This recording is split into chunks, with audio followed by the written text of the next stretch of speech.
This midday in Mayumo-Skuta, that is in the far north region of Cameroon, and you're onto the midday Balinga newscast on Equinox Television. Ladies and gentlemen, thanks for joining us. The first part of the news will be in the French language with you, Nadim Yabo. Good day to you. Good day, Immaculate Fogwe. Mesdames et messieurs, bonjour et merci d'honorer ce rendez-vous de l'information sur Equinox Télévision. L'effondrement d'un immeuble en construction au quartier Biema-Silac fait 4 morts et 12 blessés. Actuellement pris en charge dans diverses formations sanitaires, les sapeurs-pompiers appuyés par les éléments du génie militaire ont travaillé toute la nuit à la recherche d'éventuelles victimes. Un travail vécu par nos reporters sur place, Marcelin Gansop et Emmanuel Job. La nuit a été longue pour les éléments du Corps national des sapeurs-pompiers et du génie militaire, assistés de la Croix-Rouge camerounaise, des éléments de la police, de la gendarmerie et même de la communauté urbaine de Yaoundé. Ils ont mis ensemble les moyens et leur énergie pour déblayer le terrain, j'allais dire le lieu de l'effondrement, à la recherche d'éventuels survivants. Nous sommes arrivés sur les lieux aux environs de 16 h. Les sapeurs-pompiers y étaient déjà, et vous savez que c'est la mission première des sapeurs-pompiers. Dans une situation comme celle-là, nous venons en appui aux sapeurs-pompiers pour la recherche, parce que nous avons des engins mécaniques qui peuvent permettre d'aller un peu plus rapidement. Donc lorsque nous sommes arrivés, compte tenu du fait qu'il y avait des personnes qui avaient donné encore des signes de vie, ces engins mécaniques ne pouvaient pas être utilisés. Une fois que les sapeurs-pompiers nous ont donné le OK afin que nous puissions lancer la fouille avec les engins mécaniques, c'est ce que nous sommes en train de faire.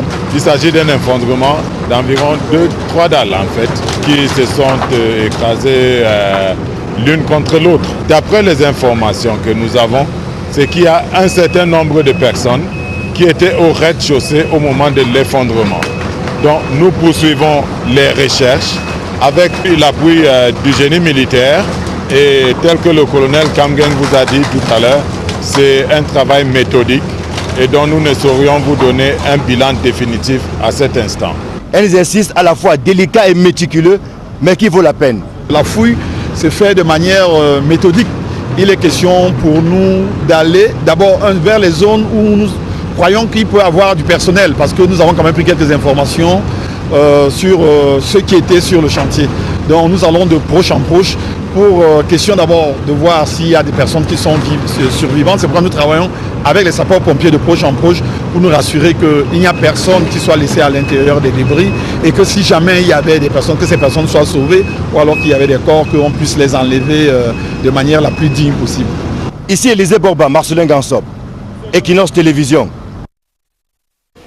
Et déjà 5 ans que le gouvernement camerounais tente de faire disparaître les emballages non biodégradables. La mesure d'interdiction de ces plastiques bute à l'absence de l'alternative disponible pour les usagers. Face à l'impasse, les plastiques non biodégradables continuent de se répandre aux grandes dames des usagers et même de l'environnement. Steve Eboulet, Donald Brice Kamgan. Ils sont là à tout bout de champ. À Douala, les plastiques non biodégradables font partie du quotidien des populations, que ce soit dans les décharges ou dans les marchés. Difficile de ne pas avoir affaire à ces matières. Les plastiques non décomposables sont censés avoir disparu au Cameroun depuis 2014. Le gouvernement a pris en effet à l'époque un arrêté interdisant l'importation, la fabrication et la commercialisation des emballages plastiques non biodégradables. Mais depuis lors, les plastiques biodégradables se font chercher par les usagers. Conséquence, les emballages proscrits écument les marchés et l'environnement avec des dégâts incommensurables sur la santé des populations et la nature. Face à cette impasse, les pouvoirs publics veulent s'appuyer sur des alternatives afin d'adresser le problème à travers un maillon clé, le recyclage. Nous nous engageons à tout mettre en œuvre afin de faire respecter les valeurs suivantes. La protection et le respect des normes environnementales, des infrastructures résilientes, une industrialisation durable et de proximité, l'innovation et enfin l'employabilité moteur du développement. Recyclage des plastiques non biodégradables mais aussi production. D'après des données recueillies à bonne source, les besoins en emballage se chiffrent en millions dans les grandes villes du Cameroun, un marché non exploité pour lequel le gouvernement gagnerait à intéresser les investisseurs. Ça va intéresser des jeunes qui n'ont pas de boulot et éventuellement des agences qui sont en train de se mettre en place pour une collaboration profitable à tout le monde. Les enjeux de la lutte contre les plastiques non biodégradables sont planétaires et sanitaires. Au Cameroun, les pouvoirs publics semblent bien l'intégrer. Le temps d'agir est bien là.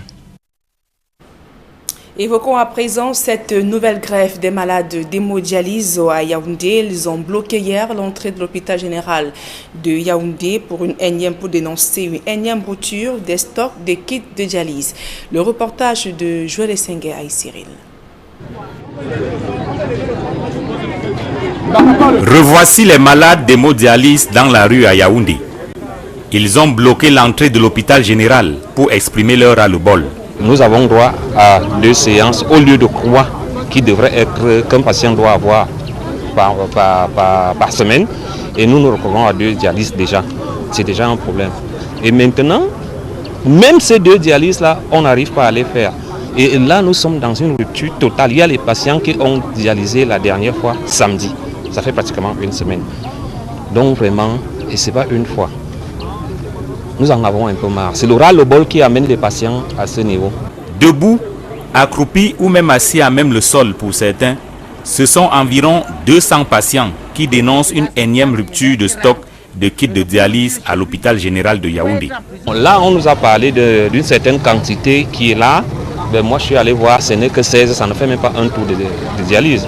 Quand il faut sur 25, nous avons 25 machines, il faut 25 kits. Donc, on n'a pas 25 kits là en ce moment. Selon les malades, il faut 13 kits par personne pour 1 mois de dialyse. Les messages sur les pancartes traduisent le désespoir des patients qui signalent déjà des morts dans leur rang.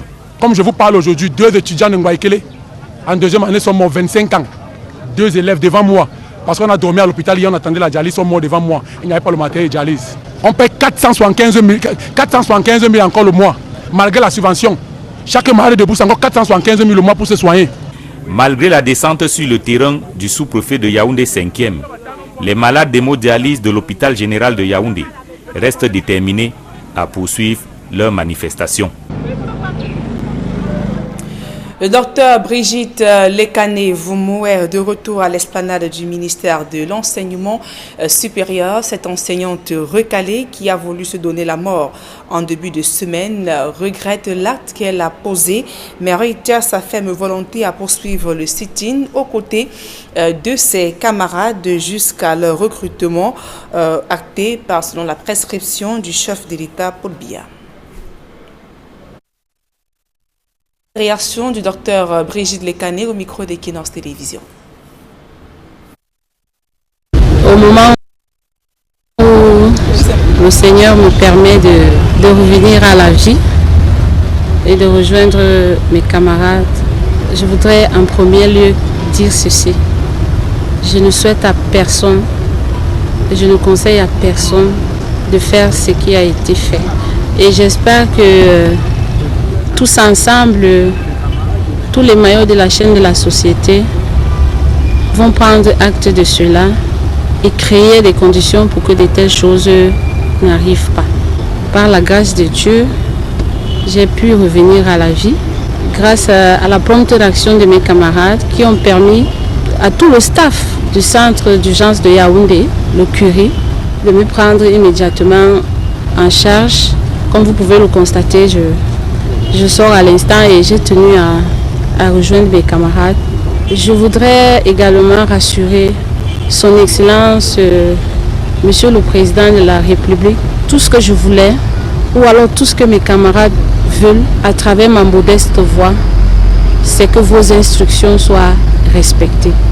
J'aime mon pays, ce que je le fais, ce n'est pas par défiance. Le combat continue jusqu'à la publication de la liste, parce que après cette publication de la liste, nous allons pouvoir témoigner notre reconnaissance à notre Père qui nous a donné ce recrutement. Ne nous empêchez pas de lui dire merci et de la façon la plus solennelle qu'il soit. Autre chose à présent, après des sanctions dans l'optique d'assainir le secteur postal au Cameroun, le gouvernement vient d'opter de délivrer des premières autorisations de fonctionnement au secteur privé. Les précisions avec Guizogo depuis Yaoundé. Le Cameroun expérimente depuis quelques années l'utilisation des drones. Mais comme il s'agit d'une technologie récente, plusieurs aspects de cette utilisation ne sont pas encore maîtrisés. Qui est certes une technologie innovante, opportune, variée et diverse dans les applications, mais dont on ne connaît pas les limites sur le plan législatif et réglementaire. Donc le MINRISI a voulu organiser cette activité pour capaciter les ministères sectoriels dans l'utilisation de cette technologie qui peut apporter des solutions nouvelles aux services publics et surtout aux chercheurs, notamment dans la précision des résultats de la recherche. C'est donc un précieux outil de développement sur lequel le Cameroun doit miser, d'où l'organisation de ce workshop sur les drones civils. Il est question de faire le point sur la technique, la réglementation et les applications de ces engins volants. Le drone, c'est un vecteur qui permet d'embarquer une caméra, qui va prendre des prises de vue, mais il faut après apprendre à traiter ces données et ressortir avec des thématiques. Par exemple, l'agriculture de précision, les recherches minières, les carrières, tout ça, ça demande des données qui sont de très haute résolution, donc qui sont près du sol. Donc voilà l'intérêt des drones. Pendant 4 jours, industriels, chercheurs, utilisateurs et diverses administrations vont passer en revue le riche potentiel des applications drones, dans le cadre par exemple de l'amélioration de la recherche et plus globalement de l'aménagement du territoire. Les défis nouveaux liés au changement climatique, à la sécurité des personnes et biens, à l'environnement, l'éducation et autres imposent de disposer des outils technologiques adaptés pour une gestion stratégique, rationnelle et efficace des ressources.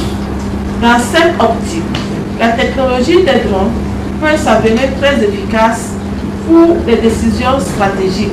Les drones ont rendu possible des applications de pointe en matière de surveillance, de monitoring et de sécurité, avec pour avantage plus de flexibilité et de précision et une nette réduction des coûts comparé au restant de la gamme spatiale. Des données actualisées sur l'utilisation des drones font état d'un marché potentiel estimé à 10 milliards d'euros par an, répartis dans la surveillance des infrastructures et réseaux, le génie civil et les industries minières et pétrolières. C'est tout dire.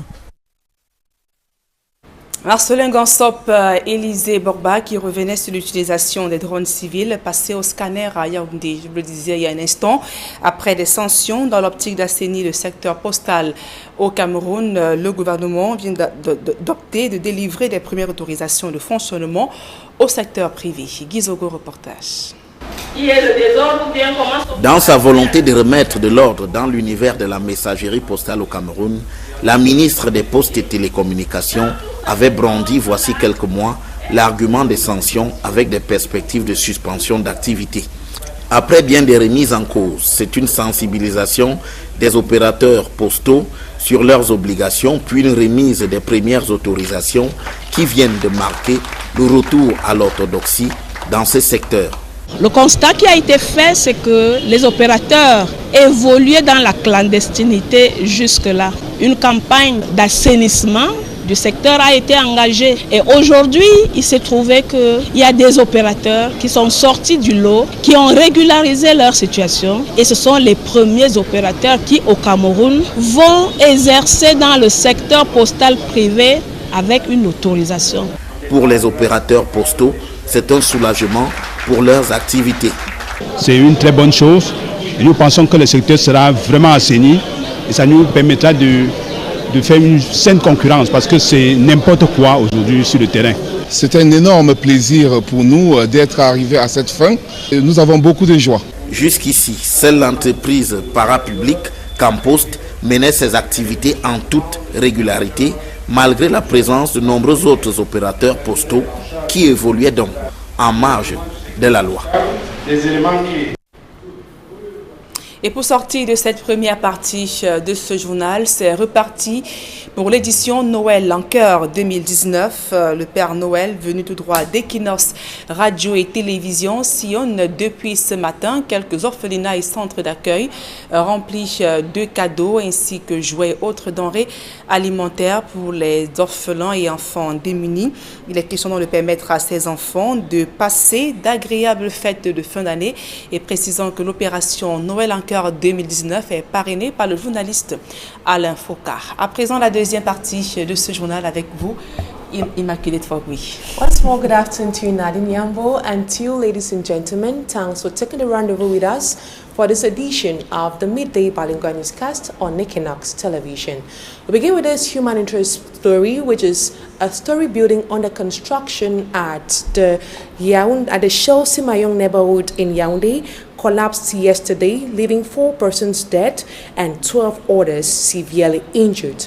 We are closely following up the story and we're bringing all the details in a subsequent editions of the news.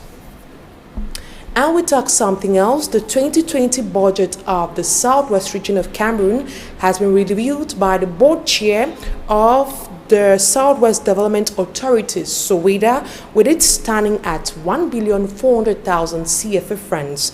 The budget will be used to tackle some rural infrastructures that were affected by the ongoing Anglophone crisis. Details with our reporter from the Southwest region, Derek Jato.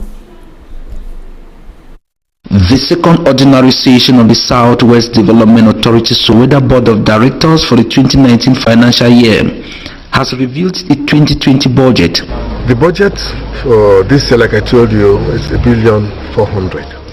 The board chair, Ediage Abande Herbert, also made public that the budget will be used to stabilize especially some rural infrastructure fractured by the Anglophone crisis. The Southwest Development Authority is also ready to fully participate in the government reconstruction plan. So SOWEDA, they talk say, it could join with central government in Yaoundé, because Yaoundé get some big reconstruction plan we want to do for assist all people that don't lost their thing them, for say make them come back for village, start their small farm work, start their small carpentry or a tailor or whatever thing they be doing. So you get a big reconstruction plan where it come up for Yaoundé. So SOWEDA to it could join for do other one. Though the Southwest Development Authority has also been hit by the 3-year-old Anglophone crisis, Dr. Besson Tui Ogok, SOWEDA Director General, is optimistic.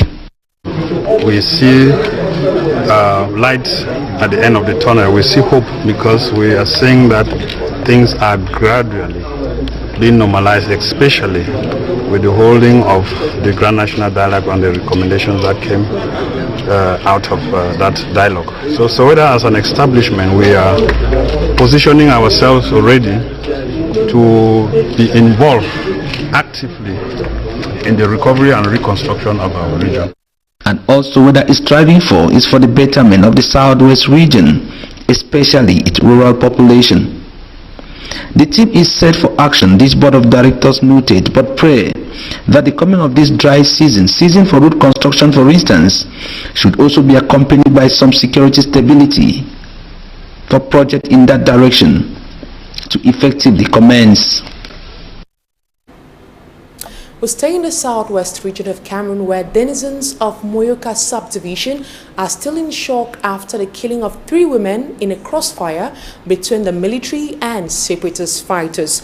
Amongst those injured is a woman called Chia Blessing, who is currently in the hospital right here in the economic capital Douala, receiving treatment. Innocent Aze files in details. Chia Blessing is one of the victims of the crossfire between separatist fighters and the military in a corner in Moyoka subdivision of the Southwest region early Thursday, December 19th. She is currently battling for her life in a hospital in Douala. Sources say she was first rushed to the Limbe Regional Hospital after the serious fire exchange that reportedly claimed the lives of 3 women and injuring about 15 workers on board this personnel transport vehicle of Source du Pays, a water production and distribution company. Unconfirmed report says the company vehicle fell prey as at the least 3 soldiers who were escorting the workers to work were violently attacked by armed Amber Boys who allegedly used improvised explosive devices. No death or casualty was recorded on the sides of the warring parties. The armed conflict, which is deteriorating daily despite government's efforts to have it resolved, has seen the innocent population in pools of blood, tears, and in agony around and away from home than the belligerents. And we now talk health. Among state hospitals in Cameroon, the Lakantini Hospital has been topping the list of being one of the highly criticized hospitals due to its poor services rendered and structural lapses. Though some of these loopholes have been addressed, there is much to make the hospital a better place, as reiterated by the Minister of Public Health. Details with Ermin Iluka. Reconciling the Lakantini Hospital and the general public has been a big challenge over years for the Public Health Ministry in Cameroon. From the mishaps in the payment system to the fighting of absenteeism of doctors and the diversion of patients, thus the burning desire to combat laxity, passivity, lack of dialogue and others affecting patients. Present at the hospital on the recognition ceremony, Minister Manauda Malachi outlined the need for hard work. I want to tell all the personnel of Minsante that they have to work hard and to distinguish themselves in the work they are doing every day. So here we come to celebrate those of personnel who has distinguished all of the 2019 year. Though few amends have been made of late to compensate the gaps identified by the general public, like the putting in place of a blood bank, the sparing up of the medical staff to make fluid and beneficial health services to patients, Minister of Public Health Manauda Malachi reiterates the need for perfect work. We are working for our compatriots, so we have to take care of them, we have to welcome them, we have to treat them as ourselves. Just to say that, because I have already tell about humanization of the service in our hospital. Some virtuous characteristics which have then been recalled to the Lakantini medical staff, with some exemplary workers congratulated. And that's it for this edition of the Midday Bilingual Newscast on Equinox Television. Thanks for your kind attention. Another edition of the news will be at 8 p.m. with Nadine Yambo and Fomi Armstrong Sanda. Have a blessed weekend to you. Merci à Immaculée Fogoué, meilleur à vous. Mesdames et messieurs, c'est la fin de ce journal. Merci pour votre aimable attention et passez donc d'agréables moments en compagnie de nos programmes.